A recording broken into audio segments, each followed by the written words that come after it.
Hi everyone, my name is Madison, and I will be discussing Chapter 17, which is on the cooperative learning theory. This chapter is written by Rebecca Frederickson, Karen Dunlap, and Sarah McMahon.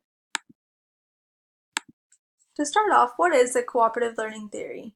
Cohen in 1994 describes it as students working together in a group small enough that everyone can participate on a collective task. More specifically, this task has been clearly defined and is without direct and immediate supervision of the teacher. The cooperative learning theory focuses on meaningful collaborative interactions between students, where students are actively engaged in learning through working with their peers seeking a common goal. And the cooperative learning theory gives students the opportunity to build their own knowledge as they engage with their peers through shared dialogue. In the past, teaching by having students working with one another was not heavily researched or taught to pre-service teachers. Before, most of the instruction dealt with teachers having meaningful interactions with materials and their students, and the idea that students would work cooperatively was counter to the current philosophy at the time, which was on individual achievement. And Darwin's survival of the fittest comes into play here because students were instructed to compete with one another for academic achievement and enhancement. Cooperative learning now has changed a lot. Social theorists such as John Dewey, Morton Dutch, and Kurt Lewin have long purported the advantages of groupthink over independent isolation. Dewey, in 2005, believed that students should be actively engaged in dialogue with one another as they develop their social skills needed for participation in society. In 1995, Slavin had a belief that upon the idea of task interdependence by eliminating the value of creating tasks in which the group's success was dependent upon the individual learning expertise of each member, where each member had to contribute to their parts to have a combined project for their group. And Slavin also thought that students are more motivated to help each other learn when they perceive they have a valued stake in each other's success. In 1999, Johnson & Johnson suggests that students must be instructed in the functionality of roles within collaborative projects for optimum achievement to occur, and therefore he placed a greater emphasis on teaching students how to work together collaboratively. So what is cooperative learning? It's more than just group work. The groups must be constructed in a purposeful and deliberate manner. In order to have effective groups, they should be reflective of classroom membership, and group members should have jobs and be held accountable. In addition, effective groups have students that are placed in groups that are mixed in performance level, gender, and ethnicity. This quote by Johnson & Johnson I thought was interesting. It says, "To be effective, cooperative learning groups must be constructed in a purposeful and deliberate manner." So some benefits to cooperative learning. The first one is enhanced self-efficacy. So self-efficacy is how a student perceives their ability to successfully complete a given project. This can translate into how they feel, think, or behave in situations inside and outside of the classroom. Students who work in cooperative groupings demonstrate a stronger sense of self-efficacy. The second benefit is enriched multicultural interactions. Cooperative learning offers processes by which multicultural knowledge may be shared and acceptance nurtured. Students from varying backgrounds work together in groups and are able to bring in many different ideas and thoughts and perspectives. Cooperative learning is a tool that can help students of all ability levels gain knowledge and information. In addition, cooperative learning serves as a way to incorporate inclusion in the classroom, academically and multiculturally, and it helps English language learners improve ability to speak and use English. It can help these students have the ability to discuss lessons with their peers in a less threatening manner without fear of ridicule in front of the whole class. A study by Slavin in 1995 also found that students who were taught through cooperative learning pedagogy were more willing to listen to their classmates' perspectives, and another benefit includes increases in learning. So there are three types of cooperative learning groups. The first is formal grouping, where the groups are highly structured and designed for group members to meet as a unit over a period of time. This could range from a single class period to weeks or months. In formal grouping, each member comes to another specific role and responsibility and attempts to fulfill them. In formal grouping, the teacher's role is planning, communicating, monitoring, assessment, and celebration at the end of the project. The second type of group is informal grouping. Informal grouping is loosely structured and is temporary and created quickly. The teacher might ask students to group by proximity in effect to give students the opportunity to explore briefly the topic by sharing their responses with one another. Informal grouping allows students to draw from their own thoughts and their peers' thoughts. This type of grouping may only last a few moments or for the entire class period. They often happen during direct instruction phase of the lesson being taught so that the teacher can check for understanding. And informal grouping is especially useful for focusing student attention on the material covered during direct teaching, lectures, and demonstrations. The last group is base groups. These are long, heterogeneous collaborative groupings. The membership in these groups is stable and allows for development of committed relationships. Base group participants learn to support, aid, encourage, and assist one another as they progress through the year. They usually meet on a regular basis, and groupings last the entire year. Base group construction occurs after the instructor has the opportunity to know students to ensure social supportive pairings exist within each group. Basically, the teacher has to get to know the students first before putting students in base groups to know that the fit is right. Moving on, in 1994, Johnson & Johnson created a model for cooperative learning. They developed 5 criteria indicative of properly functioning cooperative groups.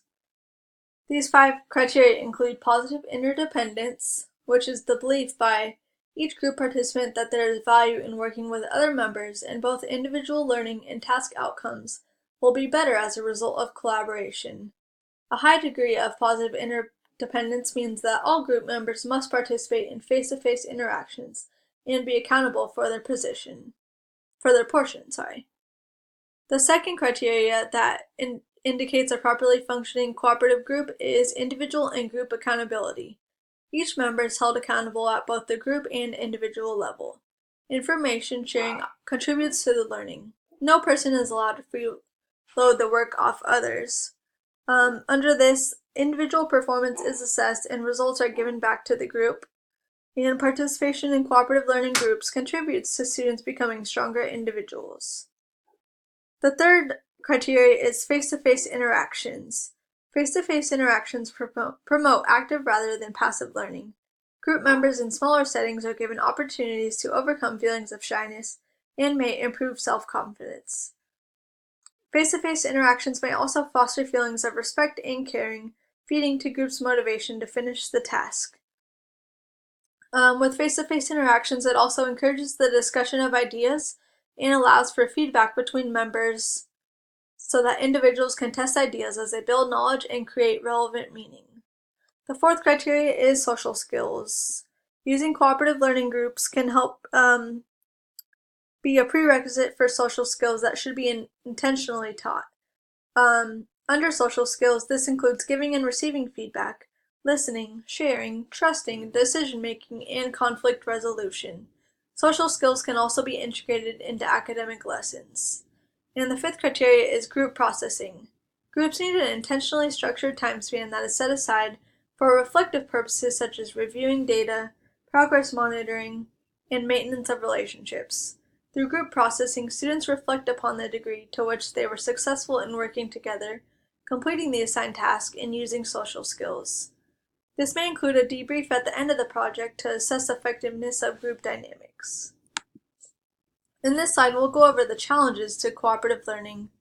In 2010, Sharon acknowledged that cooperative learning groups did not live up to its promise of skill translation from the theoretical to actual practice outside of the classroom.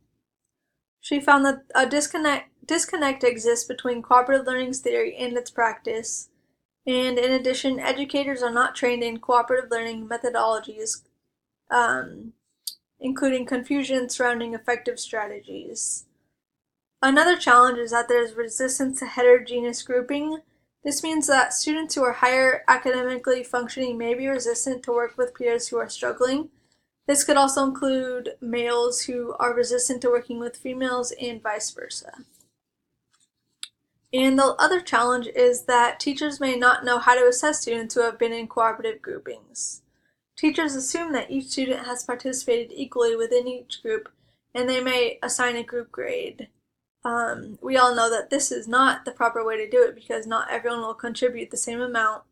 So teachers find it hard to assess how hard each student worked or participated in the group. Validating the cooperative learning theory. The validity of the cooperative learning theory has increased as the effectiveness has increased. A quote by Johnson & Johnson says, "From being discounted and ignored, cooperative learning has steadily progressed to being one of the dominant instructional practices throughout the world." And in addition, 65% of research conducted represents its effectiveness in a wide range of classes, subject areas, grade levels, and students.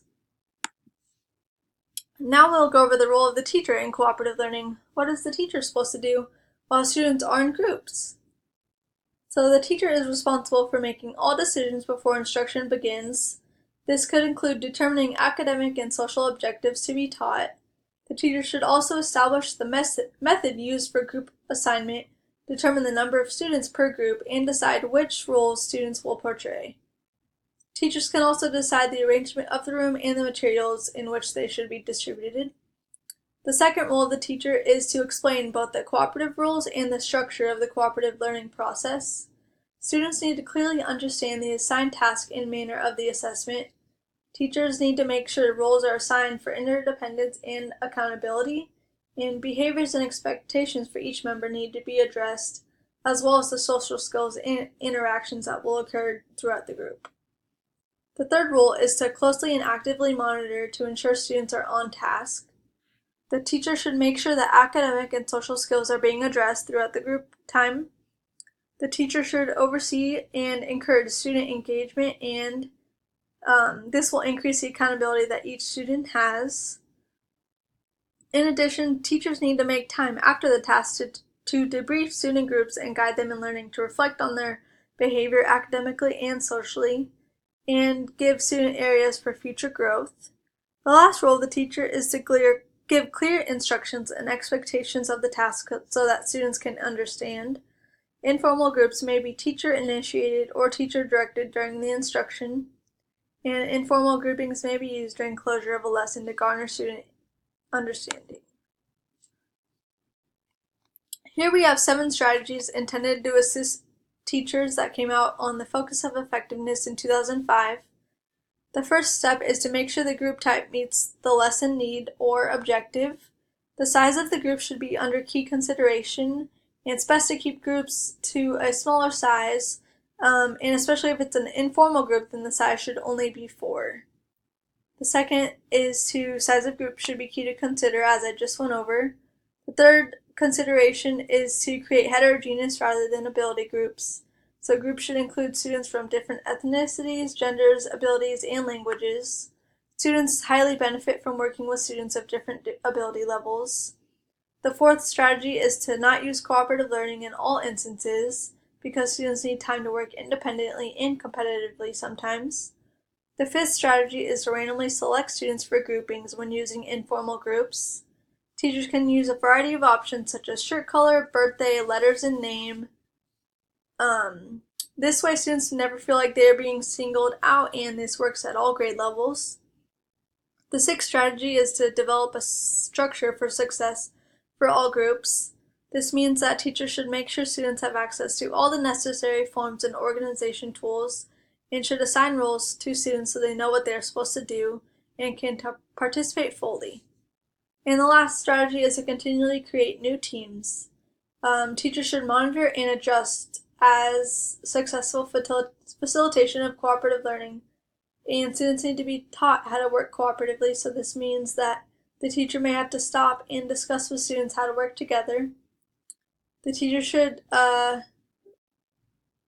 teach students how to fill each role that they may take on during their group projects, and teachers should take time to meet with groups and provide guidance as needed. Here are a few activities that the book mentions by Cognan in 2001. The first is partner working, think, pair, share, jigsaw, round robin brainstorming, and 3-minute interview. In conclusion, cooperative learning has been shown to improve student retention, promote social skills, assist in the inclusive process, help students academically, and increase learning in students. Thank you for watching, and I hope you learned a lot about cooperative learning.